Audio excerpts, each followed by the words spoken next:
તો ક્લિયરલી જે ઇન્ડિયા પાકિસ્તાનની વચ્ચે ટેન્શન્સ વધી રહ્યા છે તેનો ફાયદો કદાચ ડિફેન્સ સ્ટોક્સને થાય એવું અત્યારે બજાર માની રહ્યું છે. 5-10% આસપાસનું તમને પીએસયુ ડિફેન્સ સ્ટોક્સ હોય કે પ્રાઇવેટ સેક્ટરના ડિફેન્સ સ્ટોક્સ હોય બધામાં જોવા મળી રહ્યા છે. ઇનફેક્ટ રાફેલની વાત કરીએ તો આજે ભારત સરકારે 26 રાફેલ એરક્રાફ્ટ નેવી માટે ખરીદવાનો જે સોદો છે એને ક્લિયર કર્યું છે અને આ સોદો તમને બહુ જલ્દી થતાં જોવા મળી શકશે.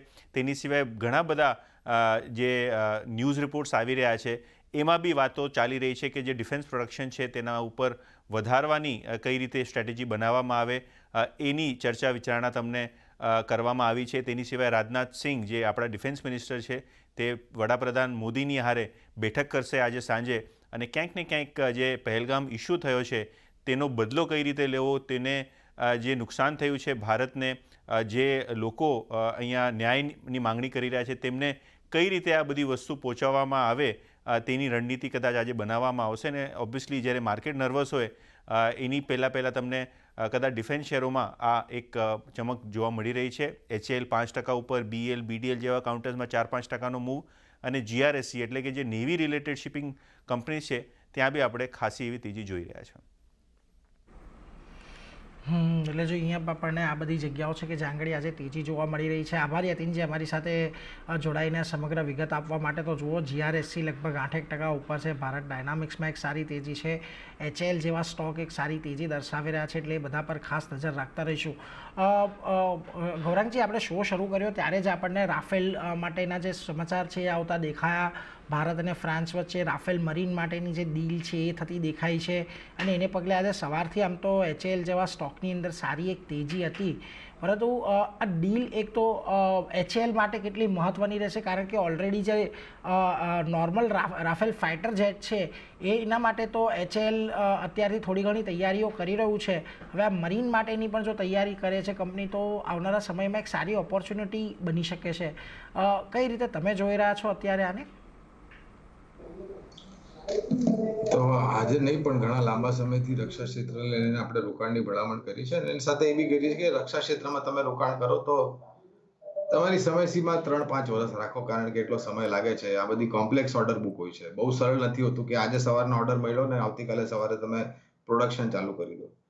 Complex, high technology, high precision products હોય છે, બનાવતા સમય લાગે છે. આજે ભારત પાકિસ્તાન વચ્ચે જે પરિસ્થિતિ છે એ દરમિયાનમાં 63,000 કરોડની 26 રાફેલ મરીન ફાઇટર જેટ્સ લેવાની યોજના છે ભારતની ફ્રાન્સ પાસેથી, એવા સમાચારો છે ઔપચારિક સ્તર પર. રક્ષા ક્ષેત્ર આવનારા ઘણા વર્ષો માટે સારું કામકાજ કરશે. ખાલી એક જ છે કે તમારી પાસે ધૈર્ય હોવું જોઈએ અને લાંબી સમયસીમા હોવી જોઈએ. આ જ્યારે કરેક્શન આવ્યું ત્યારે બધા લોકો ખાલી કરેક્શનની વાત કરતા હતા, પણ એની પાછળ જે તેજી જોયેલી 100, 150, 200%, 300%ની આ બધા સ્ટોકમાં, એ બધા ભૂલી ગયા. 50% કરેક્શન થયું તો બધા લોકો તકરાર નોંધા કરવા માંડ્યા. અરે પણ એની પાછળ તમે તેજી બી તો જુઓ કે કેટલા સમયમાં કઈ રીતે આ બધી કંપની ઉપર ગઈ છે. તો ખરીદારીની ભલામણ છે સારી સક્ષમ કંપનીઓમાં. અમારી ભલામણ કોચિન શિપયાર્ડ, BEL, BHEL જેવી કંપનીઓમાં છે. એ સિવાય જે સારી સક્ષમ કંપનીઓ છે, આ કોઈ હું એક રેકમેન્ડેશન નથી કરી રહ્યો, પણ Hindustan Aeronautics, Mazagon Docks, Garden Reach Ship Builders, Bharat Dynamics, BEML જેવી કંપનીઓ છે. આ બધી જ કંપનીઓ, અને આ માત્ર ભારત સુધી સીમિત નહીં રહે આ બધાના ઓર્ડર બુક. એક્સપોર્ટ બી બહુ એક મોટી ઓપોર્ચ્યુનિટી છે આ બધી કંપનીઓ માટે.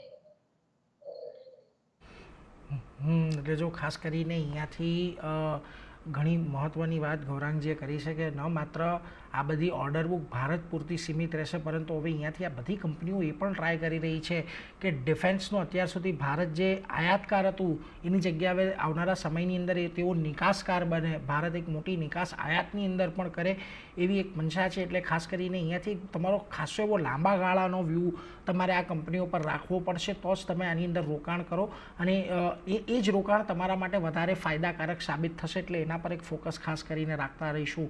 પરંતુ કુશ ખાસ કરીને જો HAL અને GRSC આ બે કાઉન્ટર પર તમારી સાથે ચર્ચા કરવી છે, કારણ કે HALની અંદર જો આજે એક બહુ મહત્ત્વના લેવલ પાસે સ્ટોક થોડો રેઝિસ્ટ થઈ રહ્યો હતો આજે સવારથી, 4400 લેવલની આજુબાજુ જુઓ એક સારું એવું રેઝિસ્ટન્સ આ સ્ટોકમાં હતું કે જે અત્યારે તો થોડું પાર થતું દેખાયું છે. લાગે છે તમને અહીંયા ધ્યાન રાખવું જોઈએ? અને જીઆરએસસી પણ એટલા માટે કે અહીંયા શુક્રવારે પણ એક સારી શુક્રવારે થોડું એક દબાણ આવ્યું હતું આ સ્ટોકની અંદર ખાસું એવું, પરંતુ રિકવર થયું છે. અહીંયા પણ 1800ના એક રેઝિસ્ટન્સ છે એને સતત ફેસ કરી રહ્યું છે છેલ્લા ઘણા સમયથી આ કાઉન્ટર. લાગે છે આ બંને પર થોડી વોચલિસ્ટમાં રાખવા જોઈએ? હા, ડેફિનેટલી મને લાગે છે બે કાઉન્ટર વોચલિસ્ટમાં રાખવા જોઈએ. જો આપણે ગાર્ડન રીચ શિપયાર્ડ બિલ્ડર્સની વાત કરીએ તો હજુ બ્રેકઆઉટ નથી આવ્યું. 1800ના લેવલ ઉપર બ્રેકઆઉટ આવશે. તમે જો છેલ્લા 6 મહિનામાં 1800ના લેવલે વારંવાર રેઝિસ્ટ થયું છે. તો ફ્રેશ પોઝિશન જો બનાવી હોય આ સેક્ટરમાં તો ગાર્ડન રીચને વોચલિસ્ટમાં રાખો. 1800 ઉપર જાય તો ડેફિનેટલી ખરીદારી કરો. 1720નો સ્ટોપ લોસ અને ત્યારબાદ ટાર્ગેટ 2000 ના આવશે.